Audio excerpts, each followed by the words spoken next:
and welcome to Week 11. That's right, we finally made it to Week 11. With that said, we've got 3 weeks to go in the regular season, or 3 weeks till them playoffs. But like as usual, we've got a lot to cover, so we're going to jump right into the update. To start, I'm going to start like I did last week with some admin notes. First and foremost, I've already mentioned there's 3 weeks of the regular season left. So make sure you're doing your best and do not give up. Like I mentioned last week, I heard a few more people make comments about thinking they were out or that their season was over. But I can tell you that most of us are not out.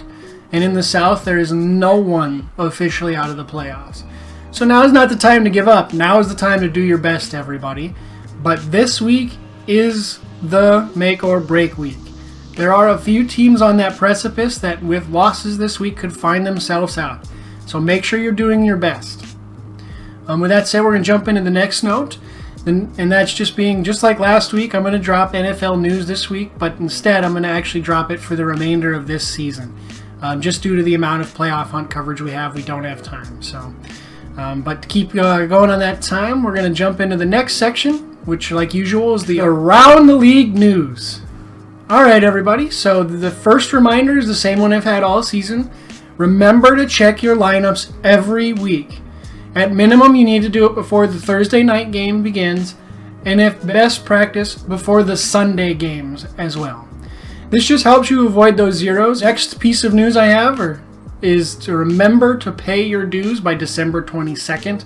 Still being $11, still PayPal payable on the webpage, and you can still reach me at tcmffl@gmail.com if you don't have PayPal. Most of us have actually paid in our dues already. There's just a handful left. So if that's you, just make sure you're getting your dues in by December 22nd.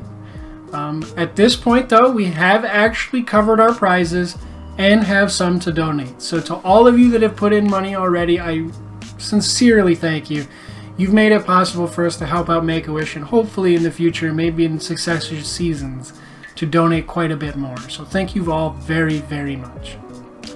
And lastly, this is the last reminder I have for Around the League. Same as last week. Quick reminder, do not cheat. It will get you kicked out of the league, if not for the remainder of the season, possibly forever. So don't do it. Last week I gave some examples of what I mean, but to just give you a quick reiteration, that means if you're out or think you're out, do not drop or trade your players to a team you think is in so that they'll have a better chance to win. And do not drop or throw a game so that someone may either enter or stay in the playoffs. Just play fair, play with the team you have, and let everybody else play fair and with the team they have. Let's just all have fun and enjoy it.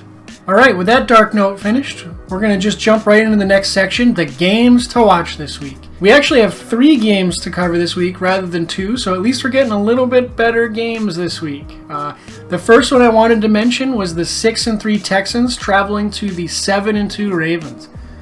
Alright, so the last 2 weeks, the Ravens have really proven to everybody that they are a contender, that they have a chance when they play well to really be a contender this year. Even in 2 weeks ago beating the Patriots, and then last week, Lamar Jackson put on what's possibly one of the best QB clinics this season.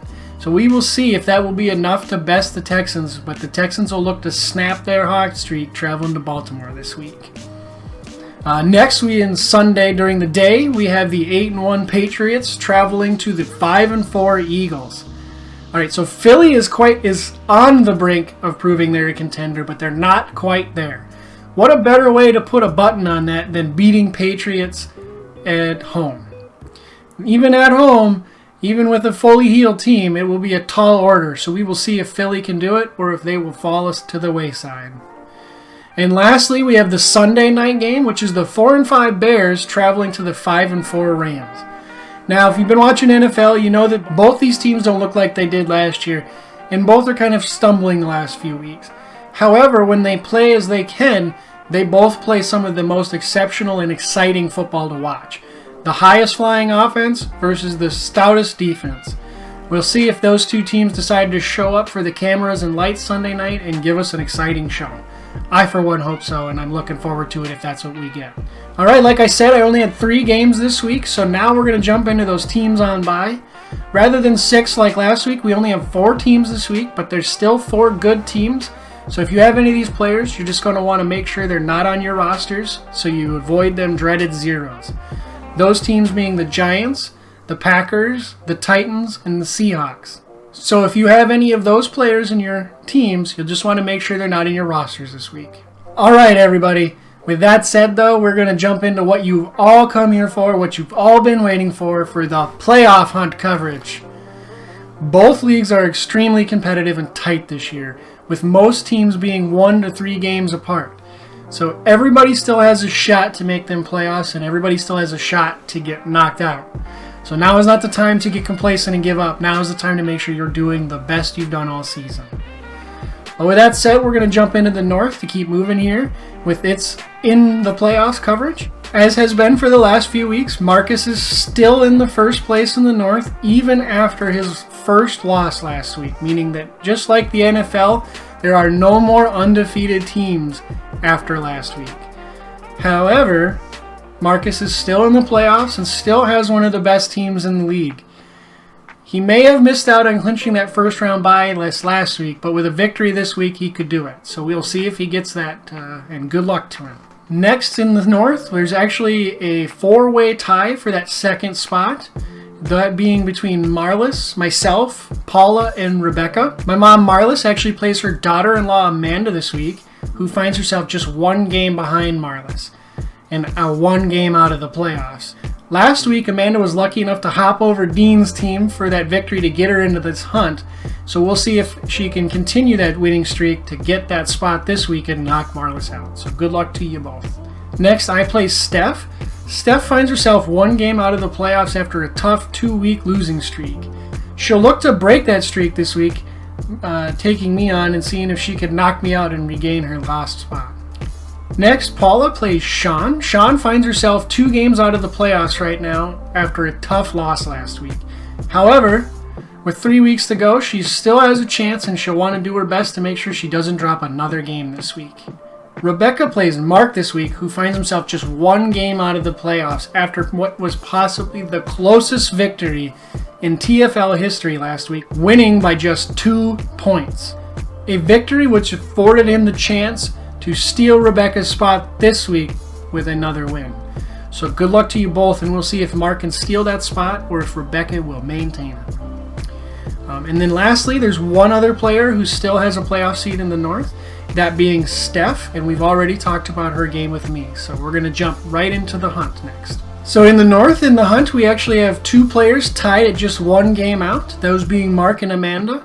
We've actually already talked about both of their games, but they both play people in the playoffs this week, meaning a victory for them could find them switching places with that person they're playing. So good luck to you both. And then lastly here, we actually have a 3-way tie for that last in the hunt spot in the North here between Justin, John, and Sean.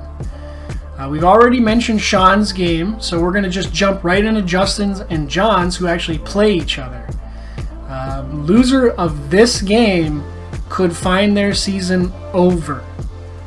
So you both want to do your best and make sure that you're the one who comes out on top to save your season. So good luck to you both. With that said, that's all I have in the North. So for those of you in the South, we're going to go ahead and jump right into your coverage in the playoffs. Currently in the South, Taylor stands alone at the top with a 2-game cushion. However, as I've mentioned already, the leagues are incredibly competitive this year, in South maybe most of all. Even though she has a 2-game cushion at the top, she has not clinched a spot in the South yet. However, a victory this week will get that done, so good luck to her, and we'll see if she can officially clinch the 2nd TFL playoff spot. The next 4 spots, however, in the South are actually held in a 4-way tie between Holly, Sharon, Haley, and Alyssa. Holly takes on Chris this week, who finds himself just out of the playoffs after a tough loss last week. He'll be looking for a victory against Holly this week, however, to see if he can regain that lost spot from her. So good luck to you both, and we'll see who gets that spot at the end. Next, we have Sharon taking on Haley, both playing for a chance to maintain their spots in the playoffs. and both needing a victory to do so, which will be a tall order for both as well, since both teams have been doing exceptionally well this season.